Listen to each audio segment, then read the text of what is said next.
ഈ സീസണിൽ ഏറ്റവും കൂടുതൽ ശ്രദ്ധിക്കേണ്ട ഒരു ടീം മുംബൈ ഇന്ത്യൻസ് ആയിരിക്കുമെന്ന് തോന്നുന്നു. T20 വേൾഡ് കപ്പിന്റെ ഫൈനൽ കളിച്ച രണ്ട് ക്യാപ്റ്റന്മാരും ഒന്നിച്ചിറങ്ങുന്ന ഒരേ ഒരു ടീം. എംഐയുടെ സ്ട്രെങ്ത് ആൻഡ് വീക്ക്നസും ബെസ്റ്റ് പ്ലേയിങ് 11 ഏതാണ് എന്ന് നോക്കാം.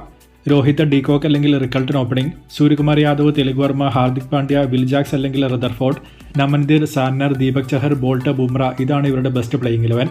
വെൽ ബാലൻസ്ഡ് ആയിട്ടുള്ള ഒരു ടോപ്പ് ടീമാണ് എംഐക്ക് പതിവ് പോലെ ഉള്ളത്. ബാറ്റിംഗ് ലൈനപ്പും ഫിനിഷിംഗും ഹെവിയാണ്. ഒപ്പം ബോൾട്ട്, ചഹർ, ബുംറ തുടങ്ങിയ കോമ്പിനേഷനും. ടീം ക്ലിക്കായിട്ടുണ്ടെങ്കിൽ കപ്പടിക്കാൻ ഏറ്റവും സാധ്യതയുള്ള ടീം 100% മുംബൈ തന്നെയാണ്. കാര്യമായ വീക്ക്നസ് ഒന്നും ഓൺ പേപ്പർ കാണാനില്ല. മേ ബി ചൂണ്ടിക്കാണിക്കാൻ പറ്റുന്ന രണ്ട് കാര്യങ്ങൾ: ഒന്ന് ഹാർദിക്കിന്റെ ക്യാപ്റ്റൻസിയും, രണ്ട് ഓവറോൾ പ്ലെയേഴ്സിന്റെ ഫോമുമായിരിക്കും. ലാസ്റ്റ് ഇയർ മീഡിയോക്കർ ക്യാപ്റ്റൻസി ആയിരുന്നു ഹാർദിക്കിന്റെ ഭാഗത്ത് നിന്ന് കാണാൻ പറ്റിയത്. സൂര്യയുടെ ഫോം ആയിരിക്കും ടീം എവിടെ വരെ എത്തും എന്നത് തീരുമാനിക്കുന്നത്. ബോൾട്ട്, ചഹർ എന്നിവർക്കൊന്നും മുൻപത്തെ മൂർച്ച ബൗളിംഗിലില്ല എന്നതും ബുംറയെ ഓവർ ഡിപ്പെൻഡ് ചെയ്യാൻ കാരണമായേക്കാം. ബട്ട് ഇവരൊക്കെ റിതം കണ്ടെത്തിയാൽ ആറാമത്തെ കപ്പ് ഈസിയായി പോരുകയും ചെയ്യും.